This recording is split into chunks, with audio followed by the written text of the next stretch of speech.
Hey, you. Yeah, that's right. I'm talking to you. Are you looking for the best way to promote your podcast? It's easy. Just advertise your podcast to your ideal target audience. That's right, listeners of similar podcasts. Podbean has the best and most cost-effective options for you. Just go to the website sponsorship.podbean.com/STR. That's right, your friends here at Scout Team Radio are hooking you up. Go to sponsorship.podbean.com/STR and you will get the best deals to get your podcast rolling. Now sit back, relax, and enjoy Scout Team Radio. Yeah. You want to like them, but you can't. Are you listening? What? Are you listening? Did you bring me on this show to insult me? Yeah. That's what I'm saying. That's what I'm trying to say. Yeah. Hey, y'all don't want it with us, man. We straight gangsters over here, Straight man. gangsters.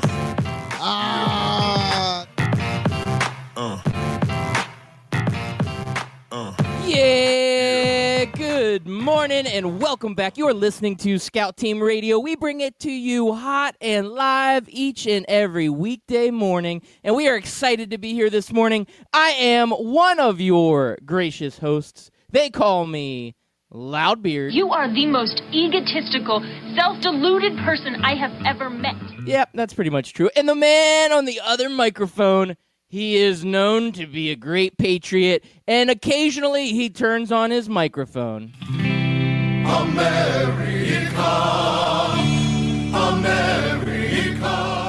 Yeah, it's your boy, Chris America, coming to you live this Tuesday, March the 12th, 2019. We are just a few days away from March Madness, from the March Tournaments of Conference Champions. But Loudbeard, first, I want to go over some of the things we missed this past weekend, some of the things that I want to talk about, but we didn't get around to. Okay, well, but today's the 12th. Isn't today Tom Brady Day? TB12? Today is Tom Brady Day. You're right. Tom Brady Day.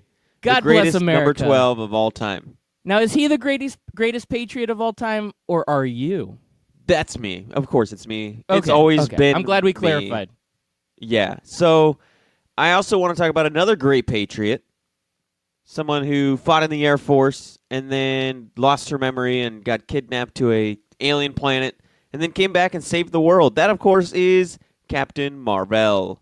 Watched that this past weekend, Loudbeard. I wanted to talk a little bit about it, but kind of got sidetracked with all the NBA news, all the other AAF news and March Madness news and everything else. But have you seen that movie yet? Yes. All right, what were your thoughts? I kind of saw some of your comments on social media, so I feel like you and I are going to be on opposite ends of this spectrum. I liked it. Okay. I liked this movie a lot. There was, I'm into comic book movies, so I am going to have a little bit of a jaded mindset on this because I basically like all of them, even when they are bad. But I thought this was actually a really good movie. It was a lot of fun. I love the 90s references. It was a fun ride and very enjoyable, and I think it's a must-see. That's my opinion on it. I honestly don't disagree with anything you said. It was definitely a fun movie. The 90s, like taking place in 1995, was pretty cool. My son watched it with him. He's like, "What's Blockbuster? What's that NIN shirt? Like, what is this? What is that?" And I even told him like this takes place in the mid 90s. He goes, "How do you know?" And I'm like, "Blockbuster, AOL, dial-up, 9-inch nails. It all adds up, kid. You'll learn one day." The references make sense. They do. Yes, it's they the time do. period. Trust me. It was a good time. It was the best of times. Yeah, it was also the worst of times. Yeah, that dial-up, man. Like, what are you waiting for? It's still loading. It's still loading. It's loading a picture. Takes 20 minutes. I guess for me, I am definitely a comic book person, but I'm not so much sci-fi. I can take some sci-fi I can't. So there was a lot of the first part of the movie where I was just like, oh man, this is like full hardcore sci-fi movie and less of a superhero movie, if that makes sense.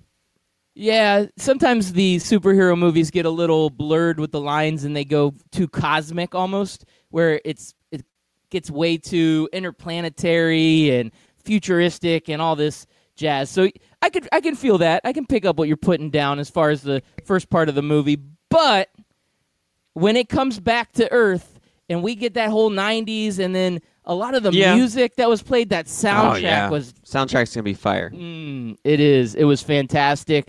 Some scenes with some of the music in the backgrounds were just perfect. So yeah, I mean, again, I'm gonna stick with it's a must see, and I get where you're going with that, the cosmic, planetary, too much sci-fi, but this overall was a great movie. Absolutely now I feel like the sequel is going to be better. Because since this was an origin stories also tend to be a lot slower than regular movies because you're doing so much setup and so much storytelling and background stories, and sometimes those movies get a little slow. And that was another one of my complaints. And the main bad guy, who, I don't know, it was just an uninspiring villain as well.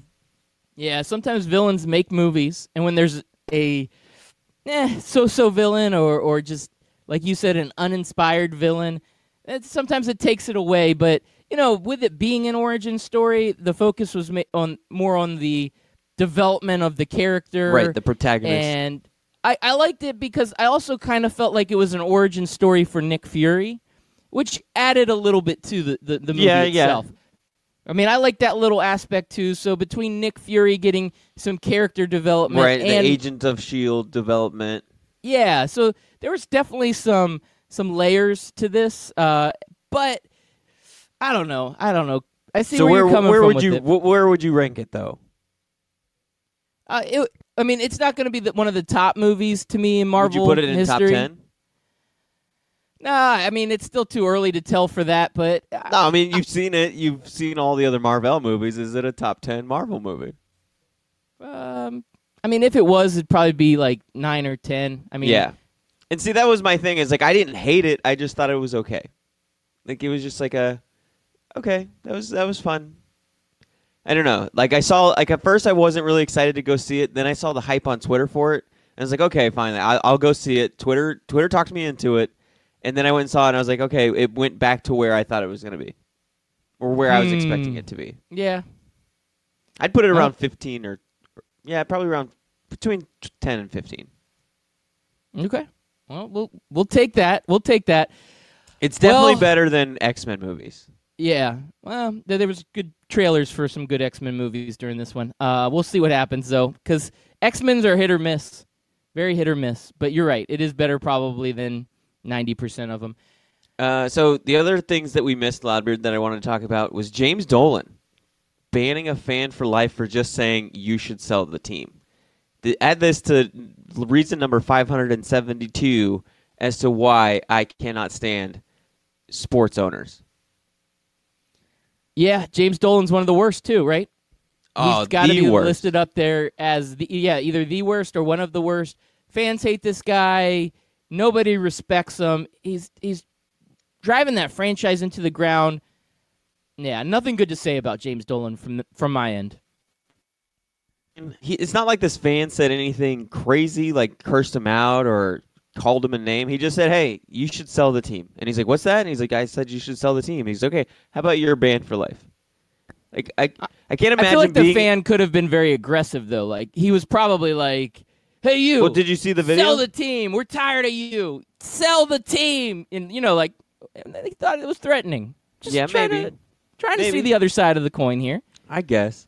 I feel like if you were a business owner, if like everybody likes to compare themselves to the athletes, right? They're like, oh, I can't, not show up to work and demand a raise. Like, I can't do that. Well, how about you look at the owner side and complain about this side of it too? Like, you as a business owner can't sit there and have a customer tell you, you should sell your business, you're a horrible business person, and you say, all right, you're banned for life. Like, it takes an extreme amount of, like, threat or, like, language to ban a customer for life where, I don't know, you don't see that in normal life. How many times have you been at a store and you see another customer complaining and they're kind of yelling and shouting, and then the manager or the owner is doing everything they can to make it right for that person? It doesn't happen very often. I'm sure it happens every once in a while, but typically somebody's got to do something stupid like threaten violence or just throw out obscenities like crazy or whatever. Make it a hostile environment, and then you can get them trespassed and banned and all that stuff. But you're right. This sounds a little too casual for James Dolan to be bringing down the hammer of Thor, right? Like, this doesn't seem like the scenario where it was necessary. And again, this is one of those James Dolan situations where it's just James Dolan being James Dolan.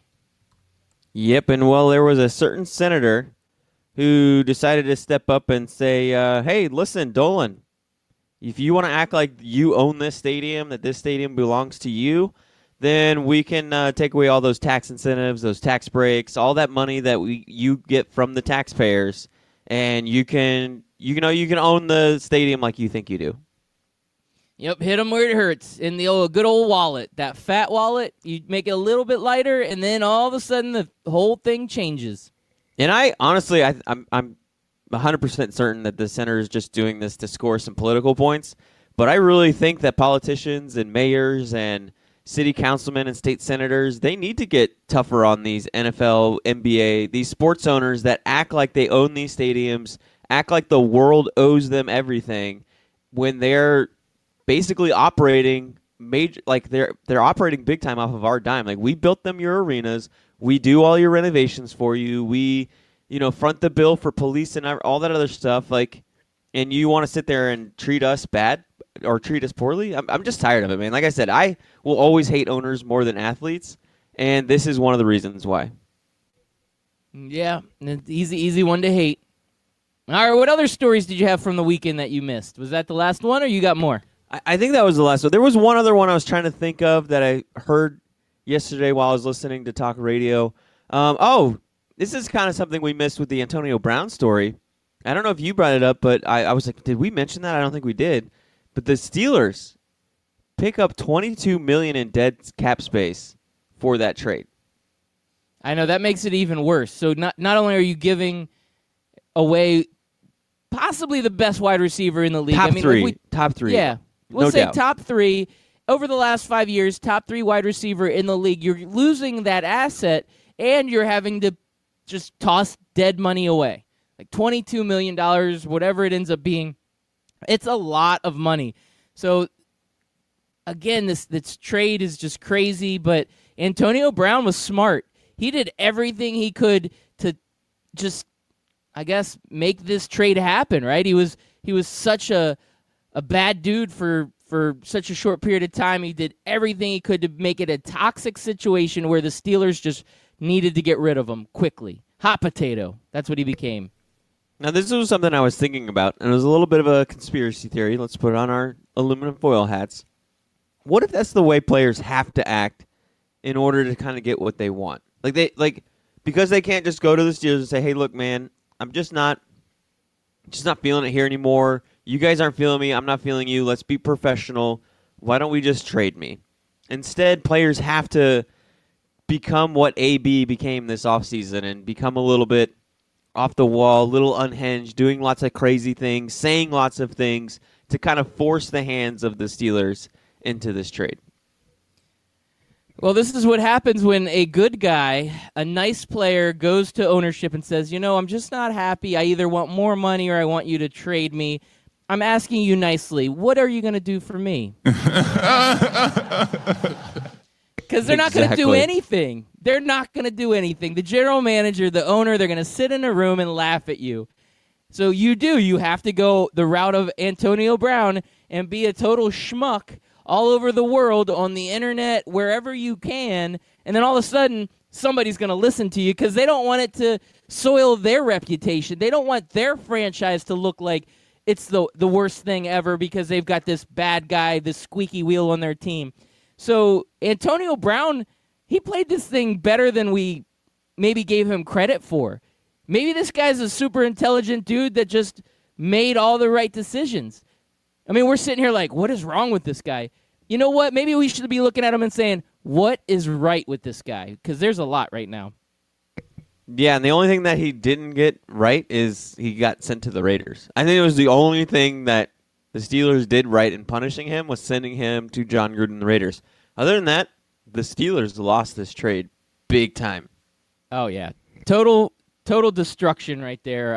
Antonio Brown went down swinging, and he landed a few haymakers right there, Like on the Steelers. when I first heard the story, like, okay, they got a third and a fifth. That's not bad, but it's not great either.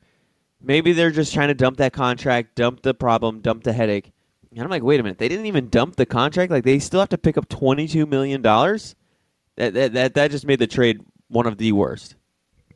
Yeah, and I think what helped Antonio Brown out was this whole Le'Veon Bell holding out situation that the Steelers had. They did not want to go through that again. They just kind of said, you know what, we've been down this road. These guys will just hold out. They don't care. Let's just get rid of them. And they did. They had to suck it up, eat that money, and they lost. They lost big time. Yes, they did, and there were a couple of winners, though. Yesterday, the free agency signing period has begun, and, man, I felt like Twitter every time I got on, it was somebody new signing somewhere. The Lions signed this guy. The Bills signed Frank Gore, which I was like, wait. Frank Gore's still playing? Like, he's coming back? Future Hall And of a Famer team- Frank Gore. And a team wants him? That's insane. What is he, like 65 now? He's AARP qualified. I don't know what that means. Yeah. So then I get the big time breaking news, and I had to text the biggest Redskins fan I know, Mr. HTTR himself. I had to text you, Loudbeard, send you a little texty text and said Landon Collins to the Redskins. And at first you were super excited, and then I told you the contract, and then you were like, that's a lot of money. Yeah, and organizations this time of year, they overspend. That's kind of the whole free agency deal with the NFL is let's just throw money at problems, and that's what they're doing. That's what these owners do a lot of times is just throw money at problems. But, yeah, some of these contracts, Landon Collins, he ends up with a pretty good one, 6 years, $84 million, with 45 of that million being guaranteed. So that's a pretty good contract, but this is a young dude. We talk about age quite a bit, right? We were comparing the Amari Cooper being 24, 25 years old against an Antonio Brown that's 31. So age matters a lot in this, and Landon Collins is a young Pro Bowl safety, and he was going to get big money no matter where he went. So the Redskins make the decision to go after him and sign him. But, you know, the thing that really kind of stands out to me is that the Redskins' issue last year wasn't defense. It was their offense. They had very little production at the wide receiver position, and they end up losing a receiver. Jamison Crowder goes and gets signed by the Jets. So they're not tackling the big issue here, and that's their offense. Now, they did get Case Keenum, but I don't think anybody's sitting there saying, okay, that's the solution to all of your problems. So they have a long way to go offensively to fix some of those issues, and it's the big splash comes on the defensive side of the ball. So to me, that was more of the head scratcher than anything else. The money, it's a lot of money, but I guess ultimately I was not surprised by this big landing by the Redskins. I mean, Landon Collins was going to get a lot of money. He was one of the big marquee free agents this offseason. Yeah, it kind of reminded me of when you guys signed Josh Norman in track. So now you got two big-name defensive backs back there and making a lot of money. So you gotta hope that pass defense has to come through now, because you got Josh Norman, you know, taking care of the DB side, and then you have, you know, Landon Collins policing the back, helping him clean up the deep balls. Now, it looks like Norman's gonna make $11.5 million this year, and Landon Collins is gonna be around what, like 12 million ish. Yeah, whatever the math works out. It's too early for math, Yeah. man. I say Come on, no man. to math, yes to free agency. 6 years, So $84 $25 million. million. Yeah, so $25 million around roughly, give or take, wrapped up into your two defensive backs. So we'll see how that goes. You can't sign these two guys, pay that much money toward your DBs, and then people throw the ball over you. Yeah, you can't do that, but we will have to wait and see how that plays out. Now, the other big signings out there, I like what the Redskins did, and that's my team, so I could talk about them all day, but sometimes we just have to suck it up and move on. And the Jacksonville Jaguars, we are based out of the state of Florida, so we got to talk about some of our hometown teams here. And our Jacksonville Jaguars, they go out and they put the money where it counts, and that is at the quarterback position. We already knew it was coming, but Nick Foles signs a 4-year, $88 million deal with over $50 million guaranteed. And now our Jags are expected to cut their legendary quarterback, Blake Bortles, in this deal. How you feeling about this now that it seems like it's a done deal? So we got 4 years, $88 million. So that's not too bad compared to what other people are signing quarterbacks to. You got the top 10 are 25 plus, so this puts them around $22 million, right? $50 million guaranteed. I think that's honestly a good deal for the Jaguars. People are like, oh, this is an eye-popping contract. 4 years, $88 million. And I'm sitting here thinking, wait, so the Jaguars just got a Super Bowl MVP quarterback at a very discounted rate compared to what the top 10 quarterbacks are getting paid? Sounds like that's not eye-popping. Sounds like that's kind of head-scratching if you ask me. Yeah, it is. It is. This is, to me, I like this deal. Now, the problem is, and this is why he didn't get more money, is there is a contingency out there that really just doesn't believe in Foles. They think it was more of a one-hit wonder type situation there in Philly. I've listened to talk radio. I've seen the talking heads on the 4-letter network. I've heard people talking about this, that, what are they getting? They're getting, a below average quarterback for most of his career that, catches lightning in a bottle and then gets a big contract. I honestly disagree with that. I think Foles is a good quarterback, and he's got, an instinct about him that really helps him out in those clutch situations. Again, Super Bowl MVP. Not every dude can say that they were a Super Bowl MVP. That is a heck of an accomplishment. And Foles isn't that old of a guy. He's still in his prime. So you're getting a guy in his prime that has that experience, that is a winner at this contract. I think it's a no-brainer. I think the Jaguars upgraded, though I do love Blake Bortles, and that's a different story altogether. But I do think they've upgraded, and I think they're putting it all on the line. They're saying, ownership's saying, the coach is saying, Tom Coughlin is saying, they're all sitting there saying, we're all in. We want this team to win now, and we've got the quarterback to do it. Now, what other pieces fall into place afterwards? That's the big question. Well, that's what they're going to have to do through the rest of free agency and the NFL draft. They have to build a team around him. They can't just put Nick Foles out there on an island with that offensive line, with those wide receivers, and that running back core that can never seem to get consistently going. So hopefully they do, because I like Nick Foles, and I want to see him succeed, and I want to see the Jaguars succeed. We got a lot of Jacksonville fans here, and some of them are my friends, and I like to see my friends happy. So I'm hoping this works out for them. Oh, you're really looking out for your friends. Are you going to buy a Foles jersey now? Is that what you're saying? You're going to wear a Foles jersey around? No. Okay. I might. Maybe I'll get a white T-shirt and put Foles on the back and whatever number he is. I don't even know what number Nick Foles wears. I don't either. It doesn't matter, because we're moving on to the Chiefs, because you're a big Patrick Mahomes fan, and you love the Chiefs because of him. Mm-hmm. And the Chiefs land the Honey Badger. They did. Tyrann Mathieu, 3-year, $42 million. Honey Badger going to the Chiefs. They needed some help defensively, so I think this is a positive move for them. So now you need a Honey Badger jersey, right? I do need a Honey Badger jersey, but if I'm going to do that, I'm going to take a Patrick Mahomes jersey first.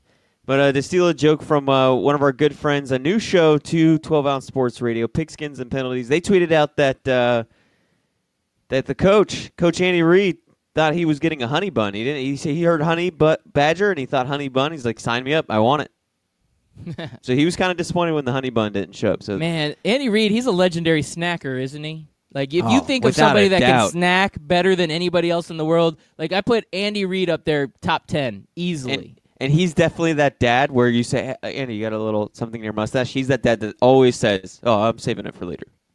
Oh, yeah. He's a saving it for later guy. He's a flavor saver. We know Yeah. that for sure.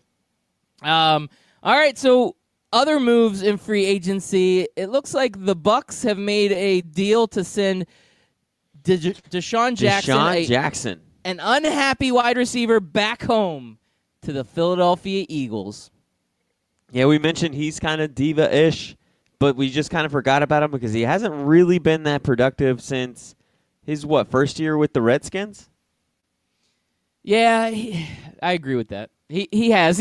He's been mid-tier. He's not an elite wide receiver. There's some games, and I remember I had him on my fantasy team either last year or the year before. There's been some games with the Bucks where he'll ball out. He'll look like the old Deshaun Jackson. He'll have like 115 receiving yards, 1 touchdown, 6 catches, that kind of deal.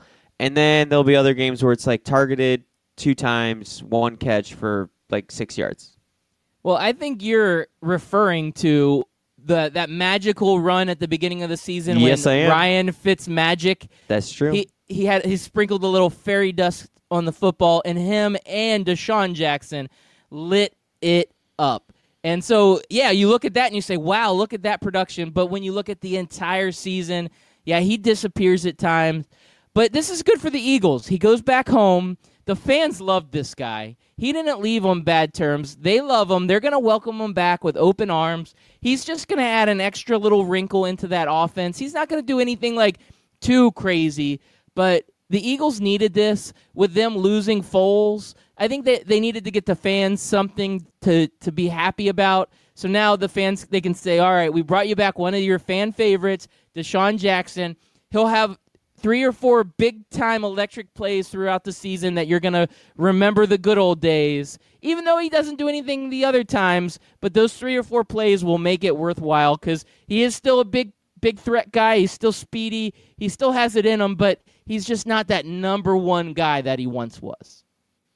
Yes, that is true. So, Loudbeard, one name that was missing from all of the announced signings was Le'Veon Bell. Man, he's having a hard time with this. Le'Veon Bell is. He tweeted out yesterday. Let's see where he tweeted out. He said, I am so torn right now. Sent a bunch of like stressed out emojis and then decisions. Sounds like he's got a lot of great offers on the table. Seems like he's got a lot of good deals ready to go. Now he just needs to pull the trigger on one of them. Do you think we find that out today? Yeah, I do. I think we do. He's the big piece that hasn't fallen yet in this free agency market. And usually these guys don't last long because the deals are just so good. You have to make a decision quickly because that money will go away. Teams aren't willing to sit there and leave an offer out 3-4 days and then miss out on several other key free agents because there are a lot of other big-time free agents still available on the market. So you have to strike while the iron's hot. The longer he waits, the more likelihood that one of these deals could get pulled off the table. So he needs to make a decision. He needs to make it quickly, and I think it will happen today. I think we're just waiting for the story to drop. I'm waiting for, a Schefter bomb to come out there and let the world know where Le'Veon Bell's going. But the fan sourcing, the sending the emojis out, I don't know if I like that look. I don't understand the throwing it out to social media like, oh, I'm torn. Oh, this is terrible. And I just don't believe that this is a good thing. No, I didn't like it. Did you like it? Was that a good look for you? I was indifferent for it. I was kind of like, I get it. This is kind of the world we live in now, Loudbeard. I need to let my thoughts known to the world. I need to let it out there. It needs to be known. And it's just kind of the world we live in now where we need to take pictures of our food. We need to tell everybody what movie we're going to go see right now. We need to tell everybody what we're watching on TV. And now we got athletes telling us that they're torn with their big-time decision. And I think part of it is just he's looking for attention. He's looking for love. You know, kind of like football recruits, like back when they were, recruiting high schools, they love talking about, I'm thinking about making this big decision, or I'm decommitting, or which hat am I going to put on? I think it just kind of goes back to that sort of mentality.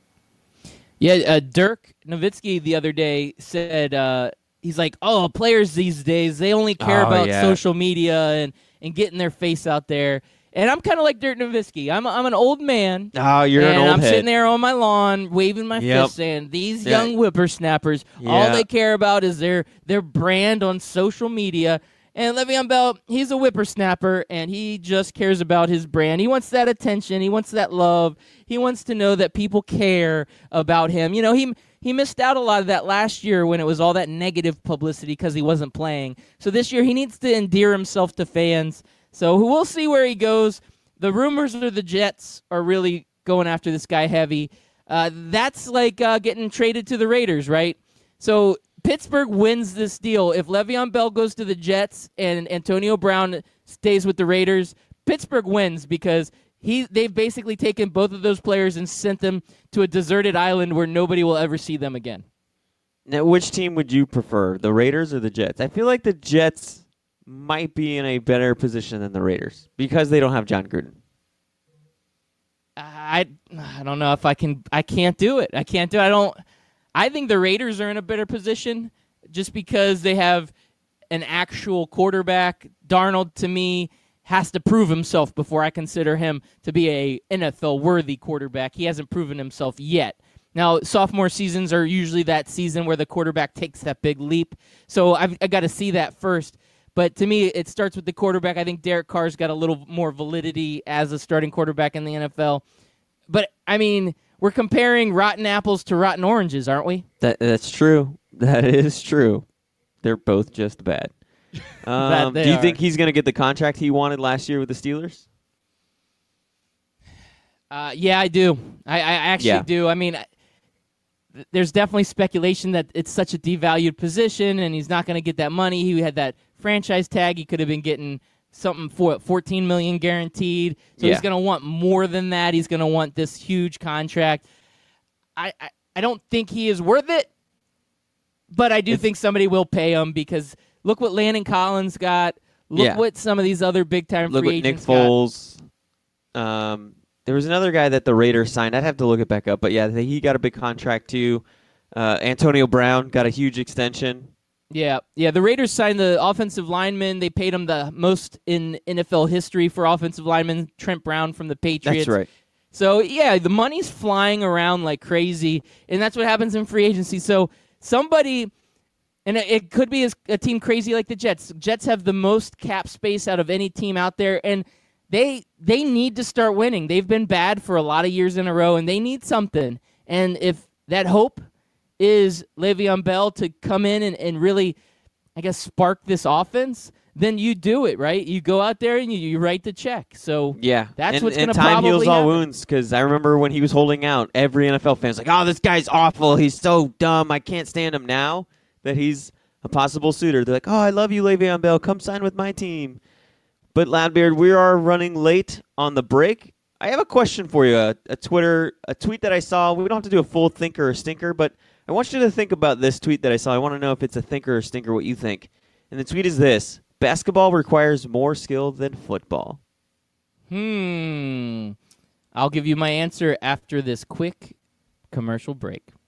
If you've been listening to Scout Team Radio for a long time, you know that myself, Loudbeard, has placed a bet or two in his day. That's right, I've lost the beard bet, I lost the romper bet, but one place I don't like losing is when I bet money, and I can easily do that at MyBookie. That's right, you can go to mybookie.ag, use promo code 12OZSports, and get a 100% deposit bonus up to $1,000. Hey, guess what? That is a lot of money. Do it.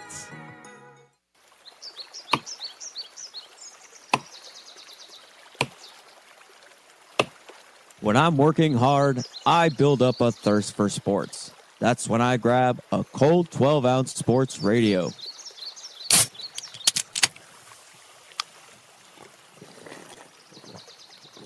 Ah, 12-ounce sports radio. Quench your sports thirst. Hey, what's up there, listeners? This is your friendly neighborhood Loudbeard, and I'm here to tell you that there's two type of people in the world, those that are on a podcast and those that want to be on a podcast. And if you are one of those out there that want to be on a podcast, one of the first decisions you will need to make is which podcast host you want to use. That's right. If you're thinking about starting a podcast, you need to check out Podbean. Here at Scout Team Radio, we have been using Podbean since the very beginning, and we absolutely love it. They are easy to use, and they have affordable options. Just go to podbean.com/STR. That's right, Scout Team Radio. Podbean.com/STR to get started today. What are you waiting for?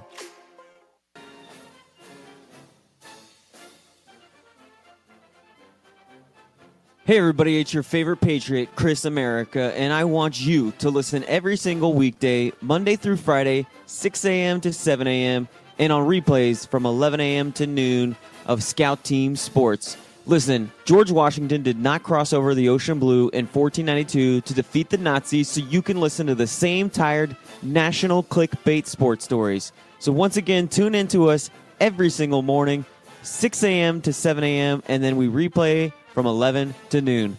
I will see you there, and God bless America.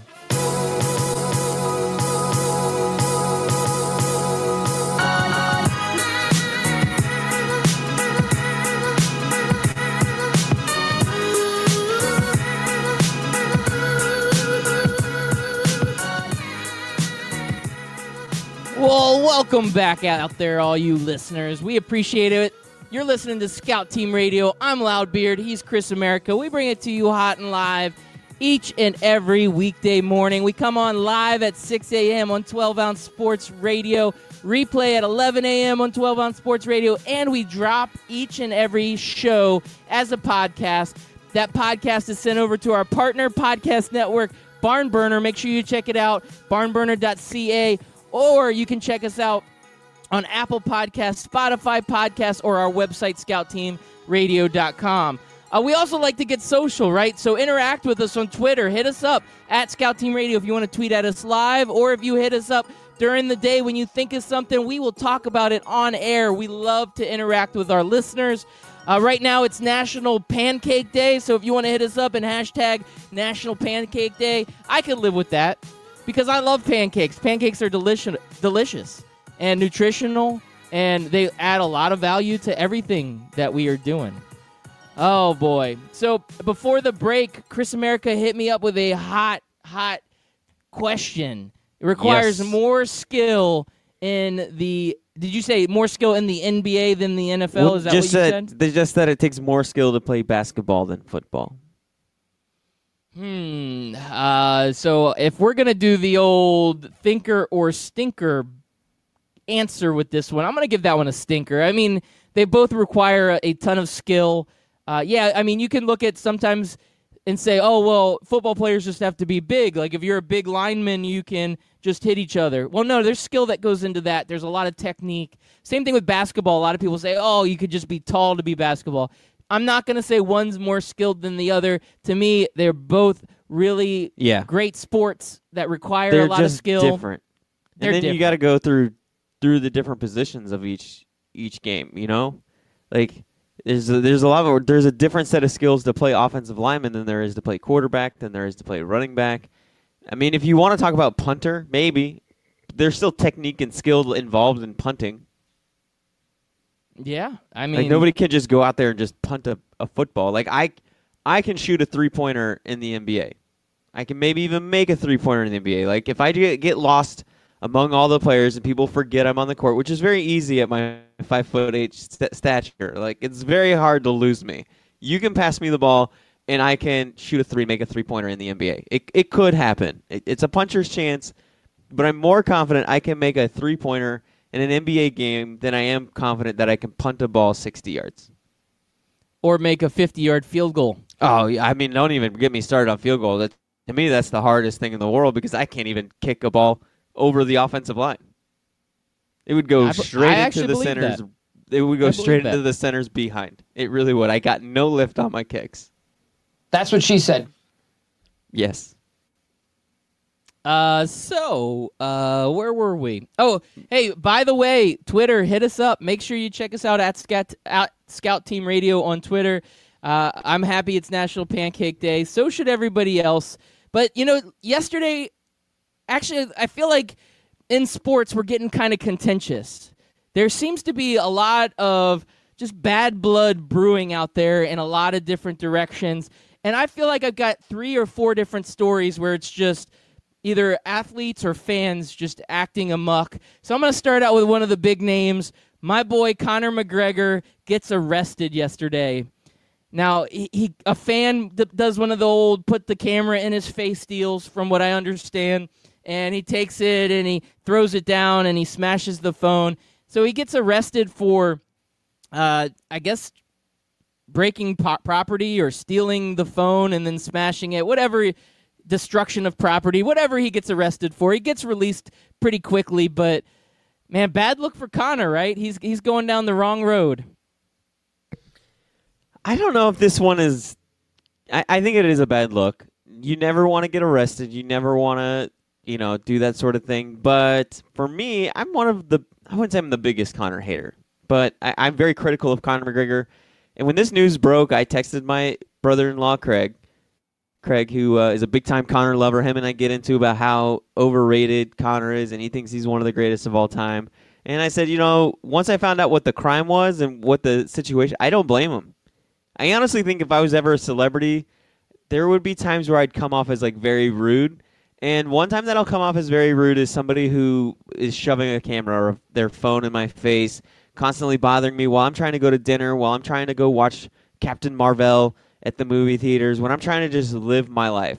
And you catch me on a day when I'm tired or just already in a bad mood, yeah, it's not going to end well. I'm just gonna be honest with you. I'm not 24/7 in a brightful, cheerful mood, and I think that's everybody. I think everybody is that way, where if you had somebody shoving a camera in your face and it happened all the time. Now, people like to say, oh, you make millions of dollars, you're a celebrity, this is kind of to be expected. Well, that doesn't mean you're not human anymore, that you just all of a sudden become a robot. You still have good days and you have bad days, and I think Conor just got caught in a bad day, and you know what? He also needed to win a fight. He hasn't won a fight since November of 2016, and that cell phone was the perfect opportunity, the perfect opponent for him to beat up. Yeah. I think fans do get a little out of control, and sometimes there needs to be. Now, smashing a phone is taking it a little too far, but I don't blame him. He deserves to get arrested if the person wants to press charges and everything, but at the same time, you got to look at the guy and say, well, don't be an idiot next time, and your phone won't get smashed. But, that's not the way the law works. No, it isn't. Now, Russell Westbrook also gets into a little altercation. Now, he's got a little bit of history. I guess him and Jazz fans typically don't get along. So Westbrook, he just gets up. He's on the bench. Somebody in the crowd is yelling something at him, and he really just he takes offense to it. He gets up and he says, I swear to God, I'll bleep you up, and you and your wife. And he says more. He keeps saying it. He's saying, I'll bleep you up. I'll bleep you up. So he's threatening a fan at Utah, somebody that yelled something to him. Now, this is the kicker, because he thinks what the fan said, and I if he heard it, then that's what he heard. But he said the man said, get down on your knees like you used to, saying it, and then Westbrook took that as a racial, disrespectful, inappropriate comment, and he really took offense to it. So I think fans need to have a little bit more accountability. I think sometimes these fans will just say anything to these players. I think it's pretty disrespectful. Now, whether or not the fan actually said that, it's a different story, because the fans got a different story of what he's saying. How do you feel about this? I feel like it's time for the NBA to start hiring security to hang out near the bench. And their job is to get rid of fans like this. Look, it's one thing that we can say you're a bad player. We can say to James Dolan, sell the team.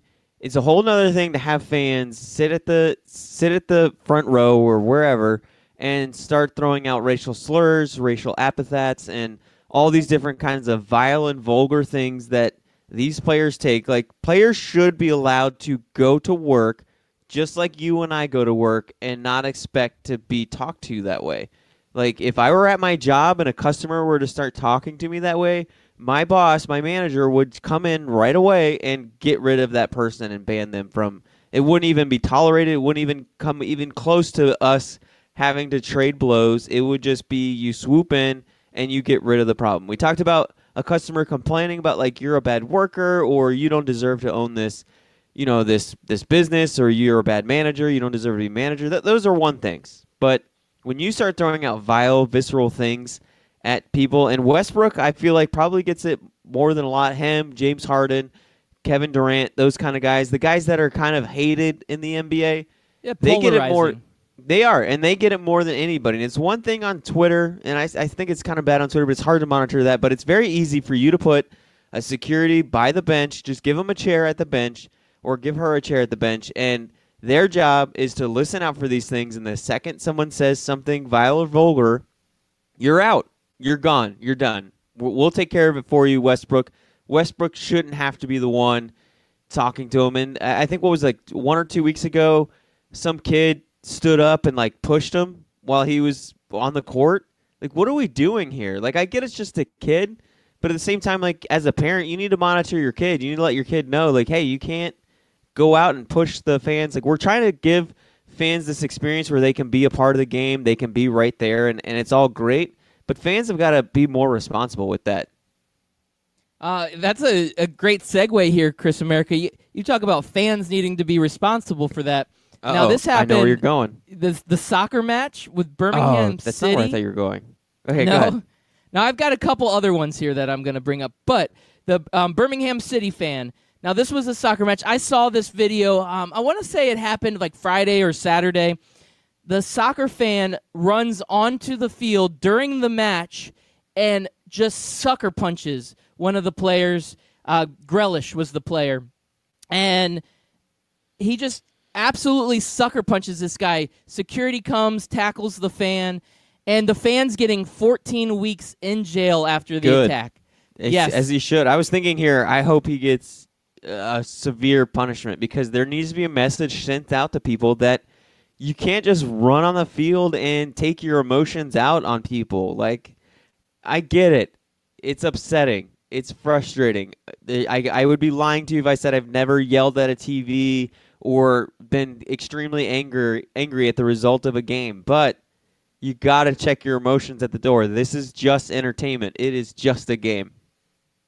It is just a game. Now, we talk about fans misbehaving, but sometimes players misbehave Yes, also. this is where I thought you were going. Now, I'm going to go Lightning Maple Leafs game on this one. That's Is not this where I what- thought you were going to go. All right, look at this. We're going in many different directions. So, in the Lightning Maple Leafs game, defenseman Morgan Riley was picked up on a microphone calling a referee, I'm going to say a bleeping bleep, but the second bleep in that bleeping was a homophobic slur.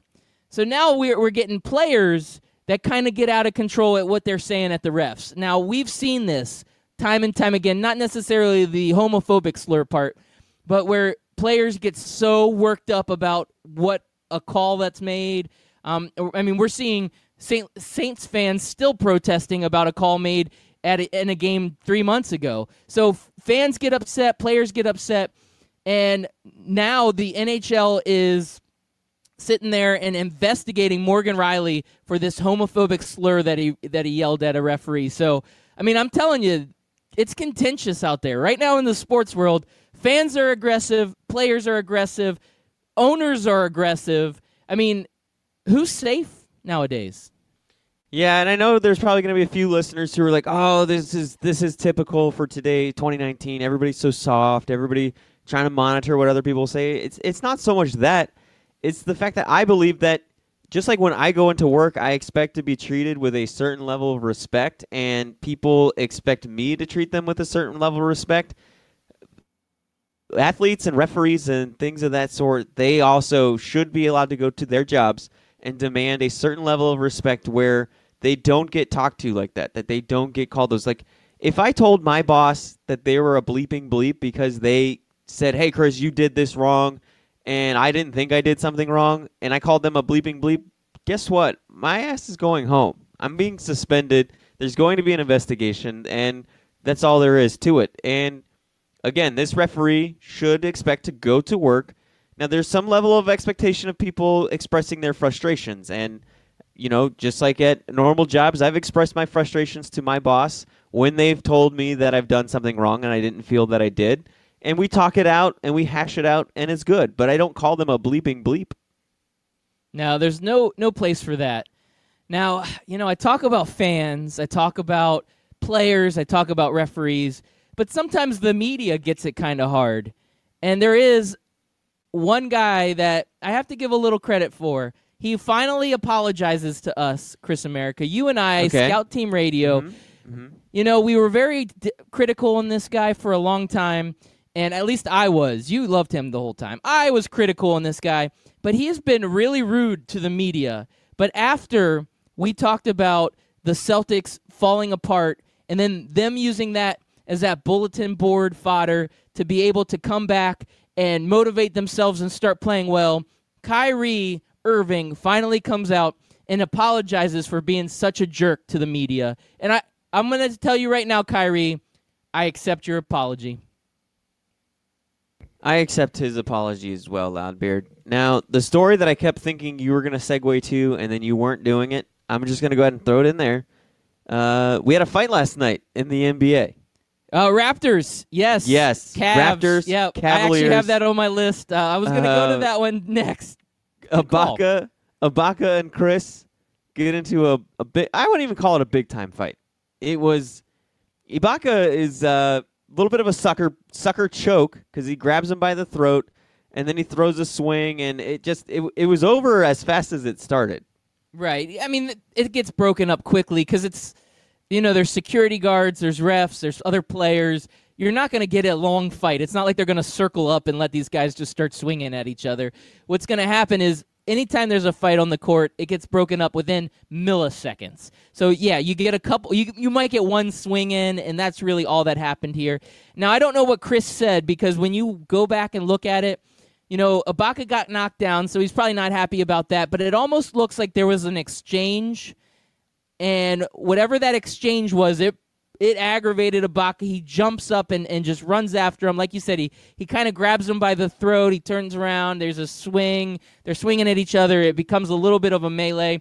And they both get ejected, which is the right move there. But you know what the problem was?